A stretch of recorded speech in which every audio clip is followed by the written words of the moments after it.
यदि आप अमीर बनना चाहते हो तो बड़ा सोचें और अलग सोचें। अमीर बनने का सपना हर कोई देखता है। गरीब इंसान का तो जीवन भर का एक ही सपना होता है कि वो अमीर बन जाए, और अमीर इंसान और ज़्यादा अमीर बनने की कोशिश में लगा रहे। ज़्यादातर लोग अमीर गरीब को किस्मत का खेल मानते हैं, लेकिन ऐसा नहीं है। आप जानकर हैरान होंगे, अमीर गरीब होना आपके सोचने का ढंग, काम करने का ढंग और पैसे कमाने के तरीके पे निर्भर करता है। ये सभी बातों को रॉबर्ट टी कियोसाकी की world famous book rich dad poor dad में बताया गया है। लेखक रॉबर्ट कियोसाकी इस किताब में वो अपने दो पिताओं के बारे में लिखते हैं, जिनमें एक उनके असली पिता हैं जो बहुत ही ज़्यादा पढ़े लिखे हैं और हार्डवर्किंग इंसान है, जो पेशे से एक टीचर है।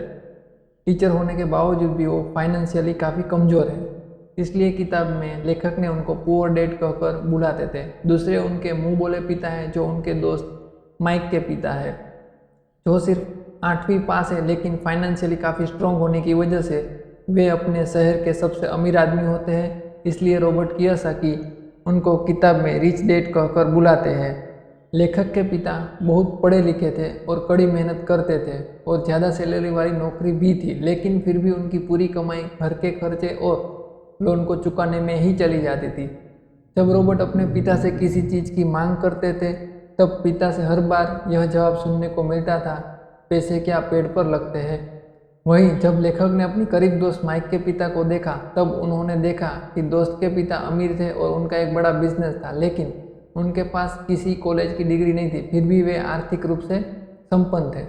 तो ऐसा क्यों था दोस्तों? इसका कारण ये था, लेखक के पिता की पैसों के बारे में घिसी पिटी विचारधारा थी, जबकि लेखक के दोस्त के पिता एक अमीर मानसिकता वाले और अमीर सोच वाले इंसान थे। उनकी पैसों के बारे में सोच बहुत अलग थी, जिसके कारण वे शहर के सबसे अमीर लोगों में से एक थे। लेखक ने इस बात को गहराई से समझा और उन्होंने अपने रिच डैड यानी कि दोस्त के पिता की फाइनेंशियल एडवाइस को फॉलो करना शुरू किया। इस पूरी कहानी में रॉबर्ट के रिच डैड उन्हें एक जिंदगी के अलग अलग पड़ावों पर 30 साल तक 6 ऐसी अहम शिक्षाएं देते हैं, जो कि लाइफ में कामयाबी हासिल करने के लिए, अमीर बनने और हमेशा अमीर बनने रहने के लिए बहुत ही ज़रूरी है। रॉबर्ट कियोसाकी जी के रिच डैड द्वारा बताए गए 6 लेसन्स दुनिया के किसी भी इंसान को अमीर और कामयाब बना सकते हैं, फिर चाहे वो इंसान कितना भी कम पढ़ा लिखा क्यों ना हो। तो चलिए जानते हैं किताब में बताए गए इन 6 इंपॉर्टेंट लेसन के बारे में। लेसन नंबर 1, अमीर लोग पैसे के लिए काम नहीं करते। रिच डैड बताते हैं कैसे एक डर की साइकिल कई दशकों से चली आ रही है, जिसे ऑथर रेट रेस कहते हैं, जिससे ज़्यादातर लोग हिस्सा है। अच्छे कॉलेज से पढ़ाई करो, एक अच्छी नौकरी ज्वाइन करो, फिर एक अच्छी लड़की से शादी करो और फिर शादी के बाद अपने नए परिवार का स्टेटस बनाए रखने के लिए लोन लेकर घर खरीदो, गाड़ी खरीदो, अपनी लाइफस्टाइल को क्रेडिट कार्ड की मदद से एकदम हाई क्लास बना कर रखो। जब हर महीने के खर्चे फिक्स हो जाए तो पूरी ज़िंदगी जॉब करते रहो, नहीं तो यह खर्चे कहाँ से पे करोगे, यही डर आपको रेट रेस का हिस्सा बनाए रखता है। इसी साइकिल में रहकर यह तो पक्का है आप कभी गरीब नहीं होगे, लेकिन यह भी गारंटेड है आप बहुत ज़्यादा अमीर नहीं बन पाओगे, वेल्दी नहीं बन पाओगे, क्वालिटी ऑफ लाइफ नहीं जी पाओगे। अपने रिटायरमेंट तक सुबह से लेकर शाम तक यही रूटीन फॉलो करते रहोगे। रिच डैड कहते हैं कि इस रेट रेस में काम तो सबसे ज़्यादा आप करते हो, लेकिन इसका सबसे ज़्यादा बेनिफिट कुछ और लोग लेते हैं। आपसे बहुत ज़्यादा पैसा आपका एम्प्लॉयर कमाता है। रिच डैड ये लेसन में बताते हैं आपको एक बार अपना डर खत्म करके इस डर की साइकिल से बाहर निकलना होगा। ऐसा कुछ करना होगा कि आप पैसे के लिए काम ना करें, पैसा आपके लिए काम करे। एक ऐसा बिजनेस जहां आपकी बिजनेस की ज़रूरत ना हो। एक बार पैसा लगा दिया, सिस्टम बना दिया, वर्कर को ट्रेन कर दिया, तब आपका लगाया पैसा आपको पैसा कमा कर दे। पैसा आपके लिए काम करेगा, आप पैसे के लिए नहीं। आप अपने बचे हुए टाइम को फर्दर दूसरे बिजनेस को क्रिएट करने में लगा सकते हो, जिसमें आपका पैसा आपके लिए और पैसा बनाएगा बिना आपके एक्टिव इन्वॉल्व हुए। लेसन नंबर 2, पैसे की समझ क्यों सिखाई जानी चाहिए। तो हम लोग एक एग्जाम्पल से स्टार्ट करते हैं। सुशील कुमार, जिन्होंने केबीसी 2011 में 7 करोड़ की प्राइज मनी जीती थी, जब उनके बारे में 2015 में पता किया गया तो पता चला कि वह आज भी जॉबलेस है। उनको मिली हुई सारी प्राइज मनी खत्म हो चुकी है। यह बहुत ही ज़्यादा निराशाजनक सिचुएशन है। क्या था उसका कारण? इसलिए रिच डैड का कहना है असल में लोग इस तरह अमीर से गरीब इसलिए हो जाते हैं क्योंकि उनके पास पैसों की समझ नहीं होती, यानी कि उनके अंदर पैसे को मेंटेन और ग्रो करने का हुनर नहीं होता। दोस्तों, रिच डैड फाइनेंशियल का उदाहरण देते हुए कहते हैं कि दुनिया में घर एक असेट माना जाता है, लेकिन उनके अनुसार घर कोई असेट नहीं है, बल्कि घर एक लायबिलिटी होता है। असेट उसको कहा जाता है जो भी चीज़ आपकी जेब में पैसा डालती है, और लायबिलिटी वो उसको कहते हैं जो भी चीज़ आपके जेब से पैसा निकालती है। दोस्तों, जबकि घर के मामले में आपको उसके कई सालों तक EMI यानी लोन चुकानी पड़ती है, जिसके कारण आपके जेब में से पैसा आता नहीं बल्कि जेब से पैसा चला जाता है। रिच डैड सिर्फ उन्हीं चीज़ों को असेट मानते हैं जो आपको घर बैठे पैसे कमा कर देती है, और वे कहते हैं कि अमीर बनने के लिए सिर्फ पैसा कमाना जरूरी नहीं है, बल्कि कमाए हुए पैसे को कैसे ग्रो और मेंटेन किया जाए, यही सबसे ज़्यादा महत्वपूर्ण है। लेसन नंबर 3, अपना खुद का व्यवसाय करें। दोस्तों, दुनिया में जब किसी व्यक्ति को उसके पसंदीदा जॉब मिलती है तो वह पूरी जिंदगी भर उसी जॉब को करने का मन बना लेता है और बिना कुछ सोचे समझे पूरी जिंदगी उस जॉब को करने में बिता देता है। रॉबर्ट के रिच डैड कहते हैं कि दुनिया का कोई भी व्यक्ति चाहे तो अपनी जॉब के साथ ही दूसरा और काम भी कर सकता है और बिना अपने जॉब को छोड़े नए बिजनेस एम्पायर का राजा बना सकता है। दोस्तों, अब इस बात को समझने के लिए दुनिया की सबसे बड़ी फास्ट फूड कंपनी मैकडोनल्ड के फाउंडर रे क्रॉक का उदाहरण लेते हैं।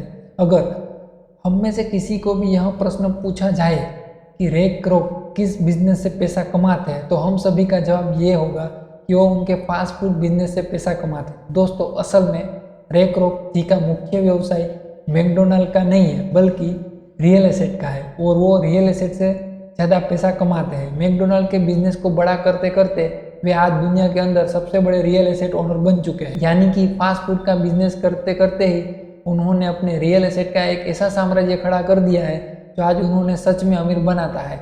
इस तरह आम आदमी भी ऐसे एसेट और सोर्स ऑफ इनकम को क्रिएट कर सकता है जो उसे पैसा कमा कर देंगे। इसके लिए लेखक द्वारा कुछ उदाहरण दिए हुए हैं, जैसे कि खुद का बिजनेस शुरू करना, म्यूचुअल फंड या स्टॉक मार्केट में इन्वेस्ट करना, रियल एस्टेट में इन्वेस्ट करना और मुनाफे देने वाली प्रॉपर्टीज को खरीदना शामिल है। दोस्तों, इनमें से कोई भी एक तरीका अपनाकर आप अपने लिए नए एक सोर्स ऑफ इनकम बना सकते हो। यहाँ तक कि रिच डैड तो हर व्यक्ति को ऐसा करने के सजेशन देते हैं, क्योंकि ऐसा करने पर ही कोई भी व्यक्ति रिच और कामयाब बन सकता है। लेसन नंबर 4, टैक्स का इतिहास और कॉरपोरेशन की पावर। दोस्तों, इस लेसन में रिच डैड टैक्स का इतिहास बताकर यह कहते हैं कि टैक्स असल में अमीर और गरीब के बीच में फर्क को खत्म करने के लिए बनाया गया एक सिस्टम था। यानी कि शुरुआत में सिर्फ अमीर लोगों के ऊपर ही टैक्स लगता था और टैक्स के उन पैसों को गरीबों की सुविधाओं पर खर्च किया जाता था।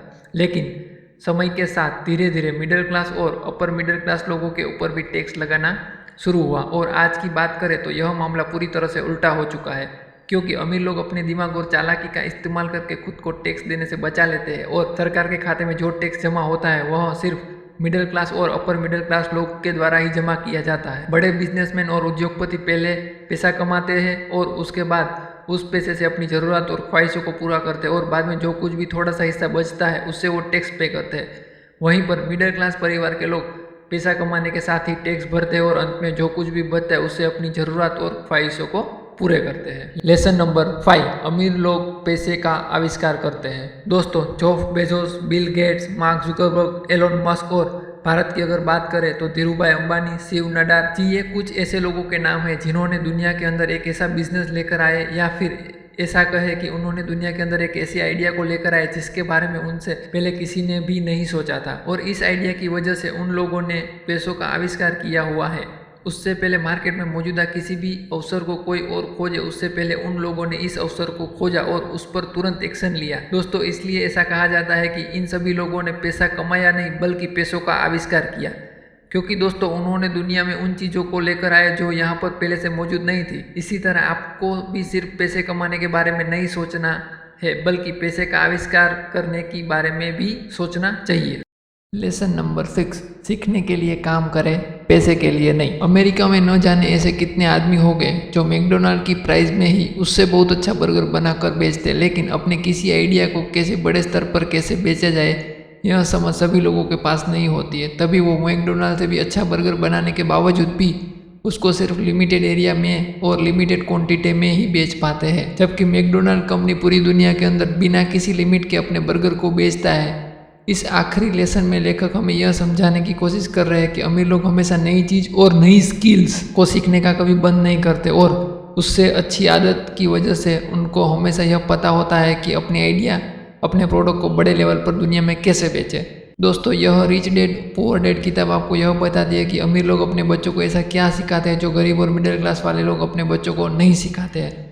रिच डैड पुअर डैड किताब पेरेंट्स के लिए भी है, क्योंकि पेरेंट्स ही बच्चों को सबसे पहले गुरु होते हैं। दोस्तों, यह भी rich dad poor dad book की समरी आप सभी को कैसी लगी, कृपया हमें नीचे कमेंट बॉक्स में ज़रूर बताइएगा। और अगर आपको ये अच्छी लगी है समरी तो अपने दोस्तों के साथ फेसबुक और व्हाट्सएप पर ज़रूर से शेयर कीजिएगा और चैनल को सब्सक्राइब करना मत भूलिएगा, इससे मुझे मोटिवेशन मिलता है। Thank you so much.